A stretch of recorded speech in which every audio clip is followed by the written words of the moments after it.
I woke up from surgery at 2:47 in the afternoon.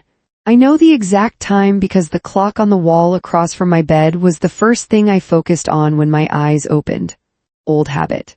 I have run restaurants for 12 years and I have spent 12 years watching clocks. The second thing I focused on was my phone. It was on the tray table beside me. Gloria had plugged it in. I noticed the charger, noticed that someone had thought to do that, noticed and filed it away. I picked it up. My arm was in a cast. My ribs made every movement a negotiation. I unlocked the screen. 14 notifications, 3 from the restaurant group chat, 2 from vendors. Several news alerts I did not care about, 1 text from my husband Marcus, on my way, so sorry babe, couldn't get away sooner, be there soon. Sent 47 minutes ago, I checked the time. 47 minutes ago Marcus had been, according to his message, on his way to the hospital. I opened the location app. The one we had set up 2 years ago when Marcus had gotten turned around driving to a supplier meeting and called me frustrated. And I had suggested we just share locations so we could always find each other. He had never turned it off. Neither had I. His blue dot was not moving toward the hospital. His blue dot was sitting still, at an address I recognized without having to think about it. The corner of 5th and Commerce in downtown Nashville. The address of my flagship restaurant. The one with my name on the sign.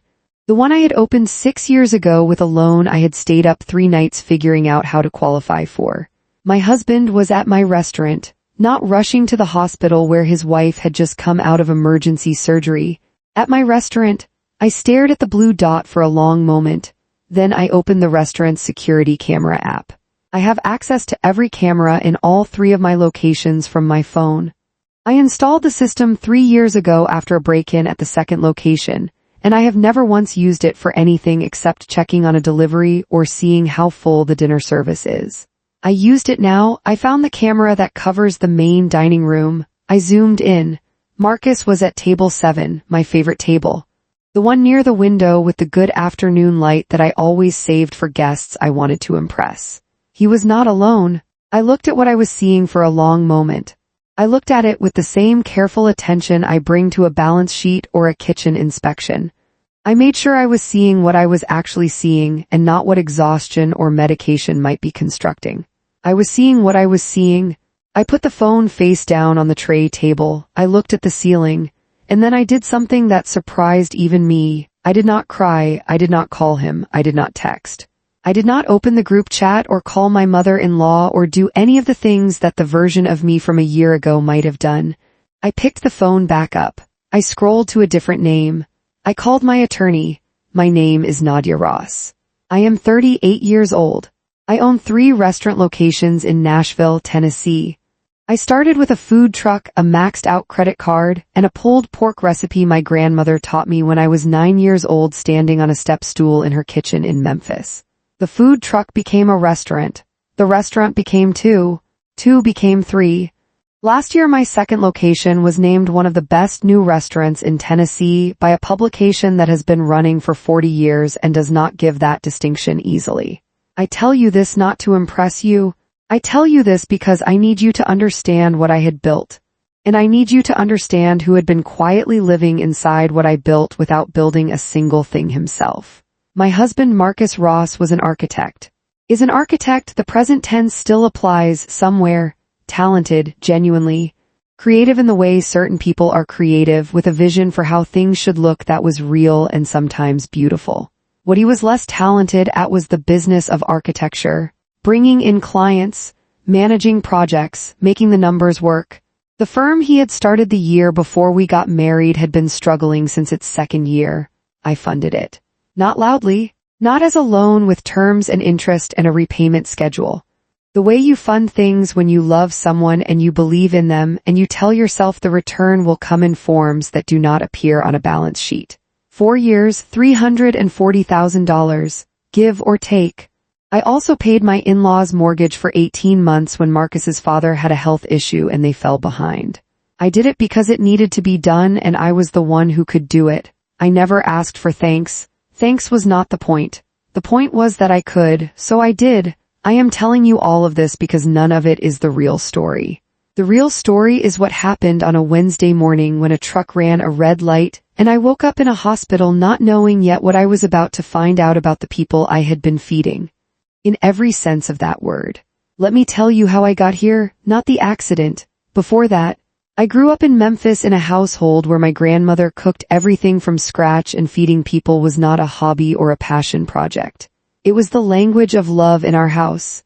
When something good happened, my grandmother cooked. When something bad happened, she cooked more. When the neighbors had a hard week, she put a pot of something on their porch without being asked. She taught me that taking care of people through food was one of the most direct and honest things a person could do. You cannot fake a good meal, you either showed up for it or you did not. I carried that understanding into my career, and it turned out into my marriage. I met Marcus at an event.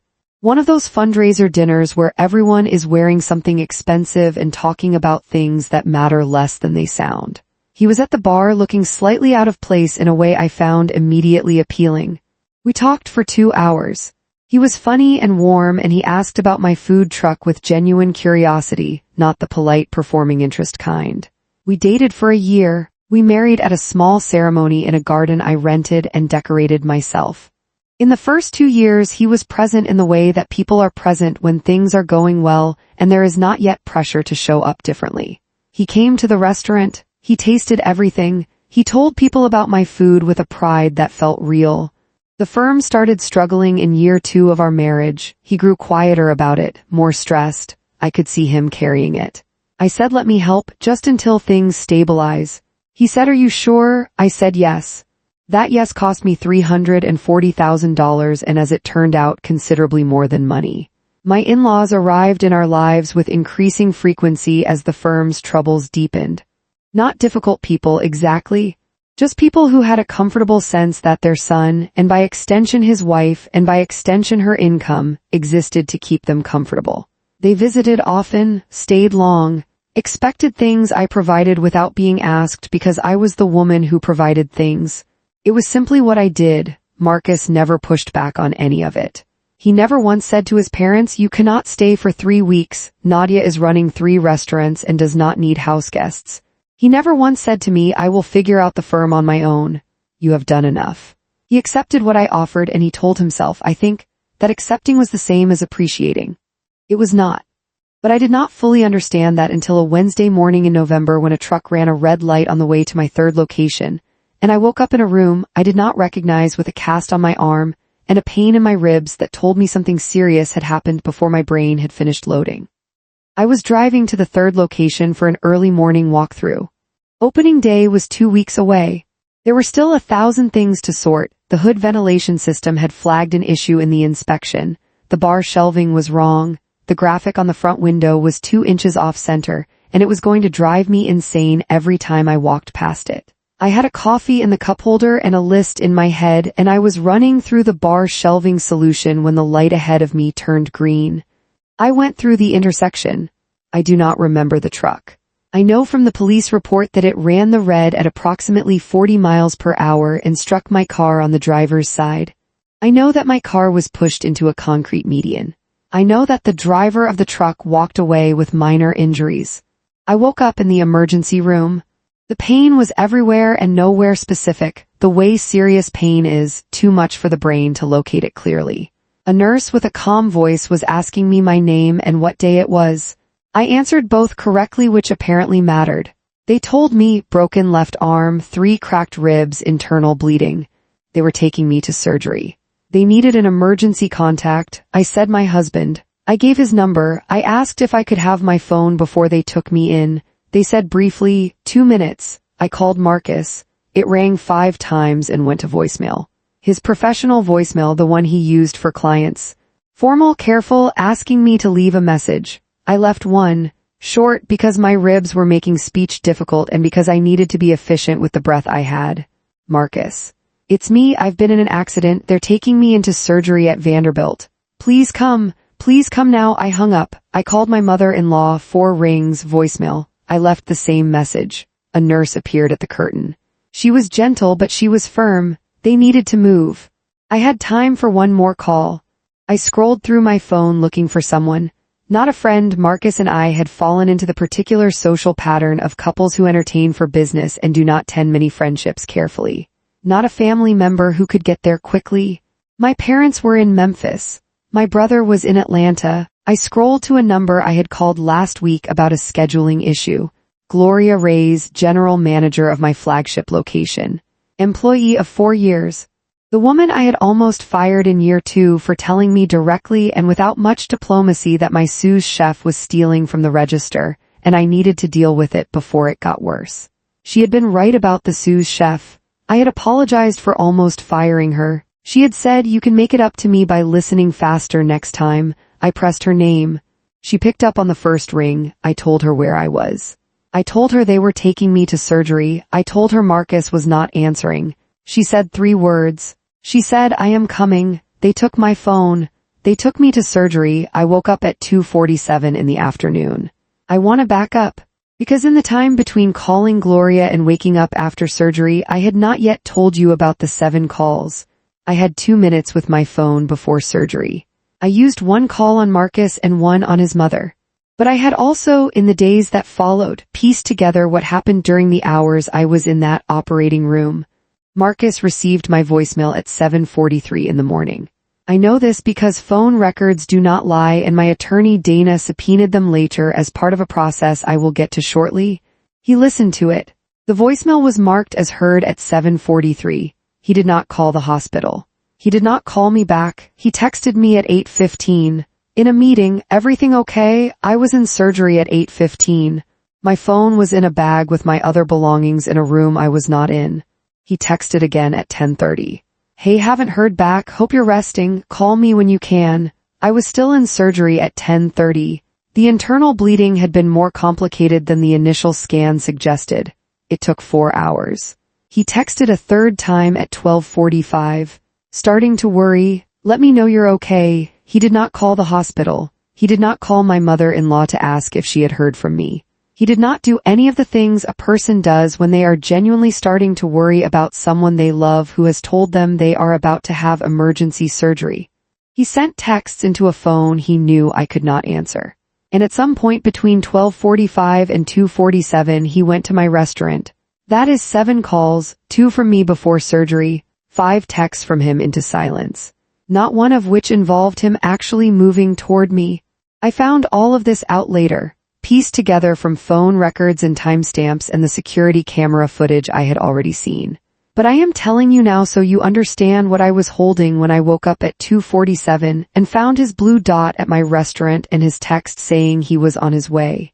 He was not on his way. He had been at table 7 for 3 hours. Gloria arrived at the hospital at 8:34 in the morning. I know this because she signed in at the front desk and the timestamp is on the visitor log. She had been at the restaurant doing prep for the lunch service when I called. She had handed the kitchen to her sous chef, grabbed her bag and left. She told me later she had driven fast. She sat in the surgical waiting room for 4 hours. Alone, she did not know anyone at that hospital. She did not know the doctors or the nurses or what was happening on the other side of those doors. She sat in a plastic chair with her work bag in her lap and she waited. When they came out to tell her I was in recovery and stable, she apparently said thank you to the surgeon in a way that made the surgeon remember it later. When they let her into the recovery room, she pulled her chair close to the bed and she sat down and she waited for me to wake up. When I opened my eyes, the first face I saw was Gloria's, not my husband's, not my mother-in-law's. Gloria, still in her work clothes.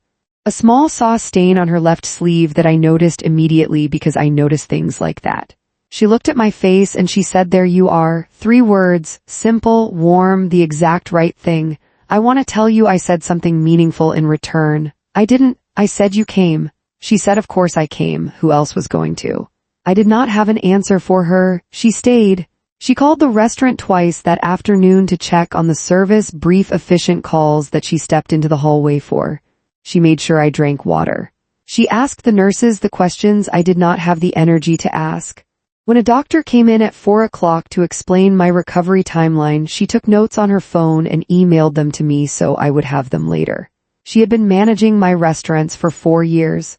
She managed my hospital room with the same calm precision she brought to a Friday night dinner service, like it was simply what the situation required and she was the person equipped to handle it. I watched her and I thought about the version of me who had almost fired her for being too direct. I thought about all the things I had nearly let go of by mistake. I have already told you what I found when I picked up my phone. But I want to tell you what happened next, because the camera footage was one thing, what came after was something else. I looked at what I was seeing on the security camera for about 45 seconds. Marcus at table 7. The afternoon light I had always loved coming through that window. A woman across from him I did not recognize. Wine glasses. The body language of people who are comfortable together.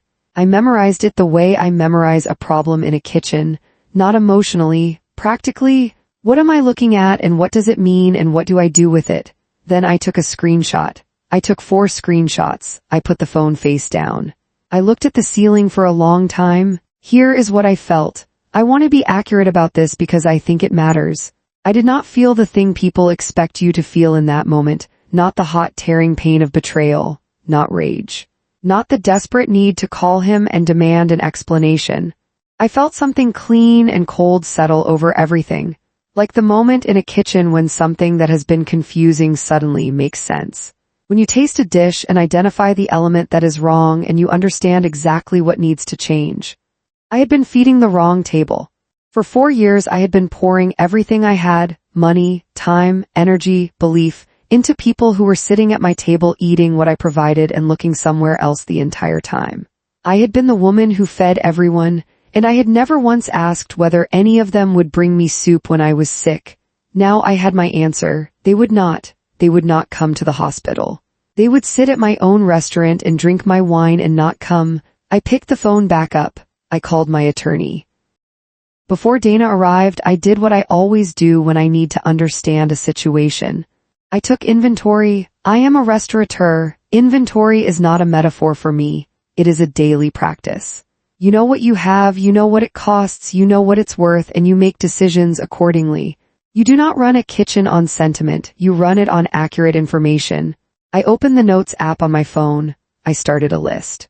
Marcus's firm, 4 years of support, monthly transfers, one-time payments, equipment I had purchased, a lease I had co-signed. I ran the number in my head, $340,000, conservative estimate. My in-laws' mortgage, 18 months, approximately $31,000. The life insurance policy I had taken out 3 years ago. Marcus was the primary beneficiary, significant payout, enough to matter considerably. The business partnership agreement. This one stopped me. 14 months ago, during a period when Marcus and I had been in what I would call a good stretch, communicating better, spending more time together, genuinely hopeful, I had agreed to add him as a partial owner of my second restaurant location. 10%, his name on the LLC documents alongside mine. I had done it as a gesture, a symbol of our future together. I had not thought about it much since. I thought about it now. His name was on my second restaurant. The restaurant that had just been named one of the best new restaurants in Tennessee. I closed the Notes app. I looked at the clock. Dana was on her way. I thought about 4 years. About every Friday night I had worked a dinner service and come home to find Marcus asleep on the couch, having spent the evening doing something comfortable and unproductive. About every conversation I had redirected away from my own exhaustion because he was stressed about the firm and I did not want to add to it. About my mother-in-law's birthday dinners that I had cooked, from scratch, after 12-hour shifts, because it was simply what was expected, and I was simply the one who was expected to provide it. I thought about a surgeon somewhere in this building who had spent 4 hours keeping me alive. I thought about Gloria still in the room 2 feet away from me quietly answering emails so I did not have to lie here alone. I thought about Marcus at table 7. I thought about what I had nearly died not knowing. I have spent my whole career understanding that the most important thing about a table is not what is on it. It is who sits down at it. And it is who shows up to set it. Dana Okoye has been my attorney for 6 years. She is 44 years old. She is precise and unsentimental, and she has exactly 0 tolerance for wasted time, which is one of the reasons we have always gotten along well. She does not perform warmth she does not feel, and the warmth she does feel is delivered efficiently and without ceremony. She answered on the second ring. I told her where I was. I told her about the accident, the surgery, the 7 calls, the voicemail Marcus had heard at 7:43 and not responded to for 5 hours. I told her about the location app in Table 7 and the 4 screenshots. I told her about the business partnership agreement and whose name was on my second restaurant. I told her about the life insurance policy. Dana was quiet while I talked. She has always been a good listener in the way that actually useful people are good listeners, not performing attention, actually absorbing information and filing it. When I finished, she was quiet for a moment. Then she asked me one question. She said, "Nadia, I need to ask you this because it is my job to ask it. Are you making this decision or are you making this decision from a hospital bed 4 hours after surgery?" I understood what she was asking. I had heard her ask similar questions before in different contexts for different clients. The question underneath the question was, "Are you sure this is clarity and not shock?" I thought about it honestly. I gave myself 30 seconds to think about it honestly. And then I said, "Dana, I have spent 4 years making decisions for this man and his family before I made them for myself. I have spent 4 years pouring money into his firm and calling it investment and pouring time into his mother's comfort and calling it family and telling myself the return was coming in forms I could not measure yet. Today I nearly died. And he went to my restaurant. I said, "This is not shock. This is the clearest I have seen anything in 4 years." She was quiet for one more second. Then she said, "I need you to do one thing before I get there. I need your attending physician to confirm in writing that you are alert and oriented and fully capable of making your own decisions. Can you do that?" I said yes. She said she would be there in 45 minutes. I pressed the call button for the nurse. My attending physician's name was Dr. Sarah Mbeki. She had been straight with me from the first night, the kind of doctor who answers the question you actually asked rather than the softer version she wishes you had asked. I had liked her immediately and I trusted her in the way you trust someone who respects you enough to tell you the truth. I explained what I wanted. I told her I had my attorney coming. I told her I needed her professional assessment of my mental capacity documented clearly in my chart. She looked at me for a moment, not assessing whether I was capable. She could see I was capable. She was looking at me the way one woman looks at another when she is deciding whether to say something beyond what is strictly professional. She said, "Are you sure you want to do this today? You can wait." I said, "Can I?" 4 hours ago I was not certain I would wake up. I know what my chart says and I know what my attorney is going to tell me when she gets here about windows and timing. I would rather do this correctly today than have it challenged later because I waited. Dr. Mbeki looked at me for one more second. She said, "You are alert, oriented to person, place, and time. Your cognition is clear. And in my medical judgment you have full capacity to make your own legal and financial decisions." She said she would note it in my chart and she would be available to sign as a witness. I thanked her. I called Gloria over from where she was sitting near the window. I said, "I need to ask you something." She said, "Okay." I said, "My attorney is coming. She is going to bring some documents. I am going to change some things. I need a witness I trust. Would you be willing to do that?" Gloria did not ask what documents. She did not ask what things I was changing or whether she should have an opinion about it. She has 4 years of working with me and she knows my face and she knew this was not a moment for questions. She said, "Yes, of course." Dana arrived 43 minutes after I called her. She set her bag on the chair, pulled the rolling tray table toward the bed, and opened her laptop. She did not say anything that was not necessary. She did not tell me I was brave or that she was sorry or anything performative. She just started working. She had already drafted the core documents on the drive over. We went through them one at a time. Dana explained each one plainly. Dr. Mbeki stood on one side of the bed. Gloria stood on the other. First, the life insurance policy. Marcus's name came off the beneficiary line. In his place, I put my younger brother in Atlanta and a culinary scholarship fund I had been meaning to establish for 3 years for young women from communities like mine who wanted to work in food. Second, my will. Rewritten to remove Marcus entirely. Everything to my brother, to the scholarship fund, to Gloria in a provision that surprised her enough that she made a sound and then pressed her lips together and said nothing. She got 20% of the flagship restaurant. She had earned it 4 years ago. I was simply making the paperwork accurate. Third, the business partnership agreement. Dana had already identified the exit clause. Marcus's 10% in my second location was tied to a condition of active contribution to the business. A standard clause I had not thought much about when we signed it because I had not been thinking about exits. He had contributed nothing to that restaurant in 14 months. The clause was clear. Dana would file the notice of dissolution of his interest within the week. Fourth, the automatic transfers to Marcus's firm account stopped. Effective immediately, each signature felt like setting down something I had been carrying at the wrong angle for years, not relief exactly, something more precise than relief. Accuracy, that is the word. Each signature was me making the paperwork match the reality. Dana witnessed everything. Dr. Mbeki signed where she was needed. Gloria signed where she was needed. When it was done, Dana packed her bag. She told me what would happen next and in what order. She said she would be in touch by end of the following day with confirmation of filings. She looked at me one more time before she left. She said, "You did this right." I said I had a good attorney. She almost smiled. For Dana, that was considerable warmth. She left. Dr. Mbeki patted my good hand once and went back to her rounds. Gloria sat back down in her chair. She did not say anything about the will. She did not say anything about the 20%. She simply sat down and picked up her phone and went back to managing my restaurant from a hospital chair the way she had been doing all day.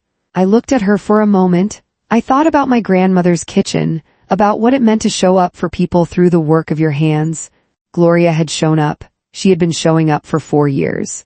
I had been so busy feeding everyone else that I had almost missed the person sitting at my own table the whole time. He walked in at 6:14 in the evening. He had flowers. The expensive kind from the place near my flagship restaurant. I recognized the wrapping. He had clearly stopped to buy them on the way. He looked tired. He looked like a man who had been composing his face for the drive over. He saw Gloria first. His expression adjusted slightly. Then he looked at me. I was sitting up in the bed, my arm in its cast, the monitor steady beside me. I had had a few hours since the documents were signed, and I had used them to rest and to feel everything settle into its correct position. I felt very calm. He started talking before he sat down. He said he was so sorry. He said he had not fully understood from the voicemail how serious it was. He said his phone had been on silent during a client call. He said he had come as soon as he realized. He said several things in a row without pausing, the way people talk when they are hoping the volume of words will substitute for their content. I let him finish. Gloria stood up quietly, said she was going to get coffee, and left the room with the efficiency of someone who understood exactly what she was doing. When the door closed, I looked at Marcus. I said, "I know where you were." He stopped. I said, "I have the location app. I have the camera footage from the restaurant. I have the timestamps from your voicemail and your texts. I have what you sent while I was in surgery and what you did not do." He said, "Nadia," I said, "I am not going to fight with you. I am not going to ask you to explain what I already understand. I am going to tell you one thing." He was looking at me with an expression I recognized. The one he used when he was calculating. I reached to the tray table. I picked up the envelope Dana had left. I held it out to him. He took it. He opened it. He read the first page. The color did not drain from his face dramatically the way it does in movies. It went slowly, like a tide going out. He looked up. I said, "Your interest in the second location has been dissolved per the terms of the agreement you signed. The transfers to the firm account have stopped. I would appreciate it if you made arrangements to move your things from the house within the week. Dana's contact information is on the last page." He said, "You can't be serious." I said, "I am always serious about the things I build." He said, "I made one mistake." I said, "You made one choice. Every day for 4 years you made the choice that your comfort was more important than my contribution. Today you made the same choice when it cost me more than money. I am not angry with you, Marcus. I am just finally reading the situation correctly." He stood there holding the envelope for a moment.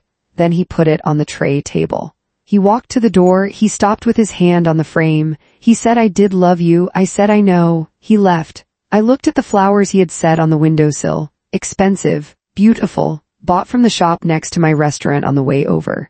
I thought about that for a moment. Even his apology was funded by my real estate. 6 months later, the restaurants are running better than they were before the accident. I do not fully understand why, except that I think I understand it completely. I am more present, less distributed. I am not managing Marcus's anxiety alongside my own operation or factoring my in-laws into my schedule. or carrying the particular weight of a financial arrangement that was not working in any direction except one. I am just running my restaurants. It turns out that is enough. It is more than enough. It is, as it was always going to be, everything I needed it to be. Gloria is the operations director. Her name is on the organization chart below mine and above everyone else's. She has been doing the job for 4 years. Now the title matches the reality. She told me when I gave her the paperwork that she did not need the 20%. I told her I did not ask whether she needed it. She laughed. It was the first time I had heard her laugh in 4 years, and I understood immediately that I had been running too fast to notice. Marcus is gone, not dramatically gone, just gone. His firm is still operating. I heard this through someone tangentially connected to him. I do not know the details and I have not asked. My in-laws called twice in the first month. I let both calls go to voicemail. They left messages that were careful and slightly confused, the messages of people who have had something removed from their life and cannot identify what it was. I did not call back. My brother flew up from Atlanta when he heard what had happened. He stayed for a week. He slept on my couch and drove me to my follow-up appointments and complained about Nashville traffic in a way that made me laugh even though laughing hurt my ribs. He is in my will now. It is where he should have been all along. There is one more thing I want to tell you. About my grandmother's kitchen. About the step stool and the pulled pork recipe and the thing she taught me that I thought I understood and actually only half understood until recently. My grandmother said you feed people because it is the most honest thing you can do for them. You cannot fake a good meal. What she did not say, because she probably thought it was obvious and I was 9 years old and perhaps it was too early for the full lesson, is the other half. You also cannot feed people who will not sit at your table, who will not show up when the kitchen is closed and there is nothing to offer and you simply need someone to be there. My grandmother fed everyone who came to her door. But the people she built her life around, the ones she trusted with the good china and the recipes she never wrote down, those were the people who showed up on the ordinary days. The Tuesdays. The nothing is happening Tuesdays when there was no occasion and no performance and no meal to eat, just a person who needed another person to be present. Gloria showed up on my Tuesday. She showed up with a saw stain on her sleeve and she sat in a plastic chair for 4 hours. And she managed my restaurants from that chair while I was in surgery, and she did not ask for anything in return. That is the person I had been running past for 4 years to pour everything I had into people who would not cross a parking lot for me. I am done with that math. I am done being the woman who feeds everyone at the expense of feeding no one who feeds her back. My name is Nadia Ross. I own 3 restaurants in Nashville, Tennessee. The food is good. The table is set. And from now on, I am very careful about who I invite to sit at it. If this story stayed with you, share it with the person in your life who shows up on the Tuesdays.